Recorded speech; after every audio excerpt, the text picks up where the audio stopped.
Hi guys, and welcome back to my top 10 lists on horror movies. Today we're going to be looking at the top 10 worst horror remakes of the 21st century. Now obviously number 10 spot will be the best of the worst horror remakes, and number 1 will be the worst horror remake of the 21st century. And just as before, this list will comprise of remakes of English speaking originals. Number 10, Piranha 3D from 2010. This isn't a terrible remake by any means, but it felt a little too cheap and campy, and it didn't quite find its set genre. As it came out in 2010, it focused more on how they could implement the 3D aspect to the film, rather than focus on the story or character development.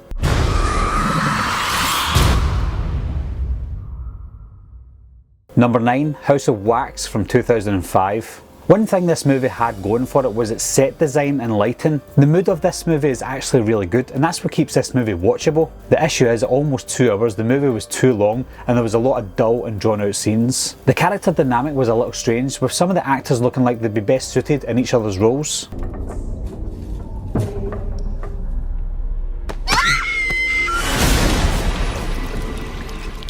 What's going on?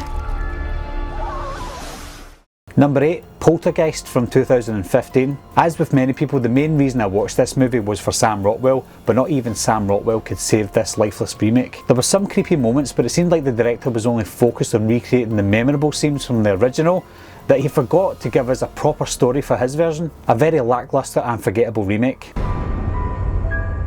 Something's wrong, Mom. Number 7, Black Christmas from 2006. This is a guilty pleasure for some people. If you watch this remake before watching the original, you might get some enjoyment out of it, but unfortunately it had big shoes to fill and it didn't work. Most of the cast were too annoying to the point where you didn't care for anyone in the movie. They turned the story of the killer into a comedic farce with more laughable moments than scary. Is Megan in her room? Is Megan in her room? What's going on?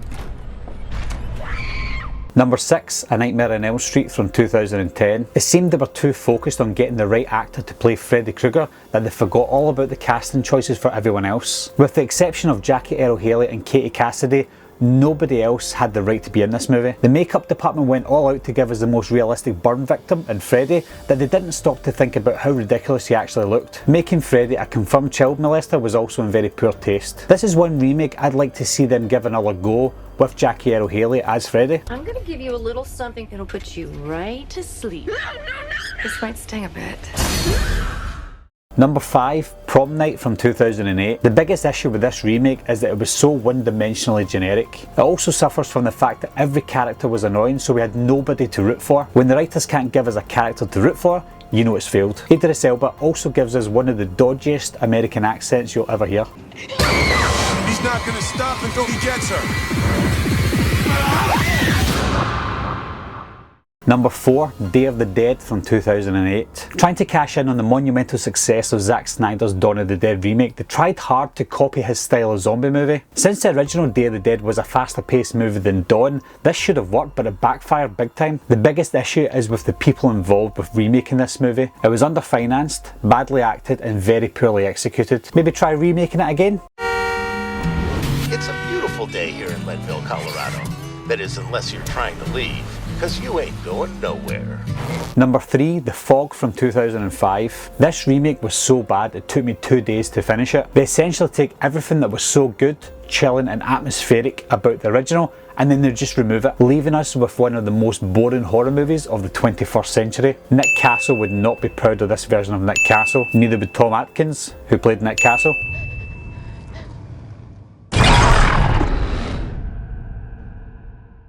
Number 2, Cabin Fever from 2016. Contender for the most pointless remake since Psycho 1998. I'm not against remaking movies, but when you remake a movie shot for shot, only 14 years after the original, you know something's going to go wrong. With the exception of Funny Games, which gave us a remake for the English speaking audience, nobody even asked for Cabin Fever. Although the original wasn't great, this shot for shot remake was just bad. Nothing about this movie was good at all.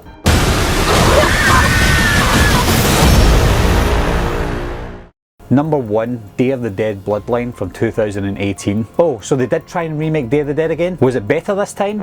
Unfortunately not. The makers of this movie stated that they wanted to give us a better version of Day of the Dead this time. After the completion of this movie, all they had to do was watch it back before releasing it to the public. The quality of this movie looked like the same studio that brought us Sharknado, only Sharknado was somewhat entertaining. This remake had no right being made. Maybe third time lucky we will get a proper Day of the Dead remake. Zack Snyder, you up for it?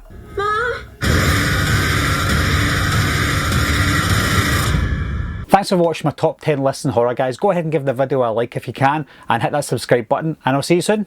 Bye bye.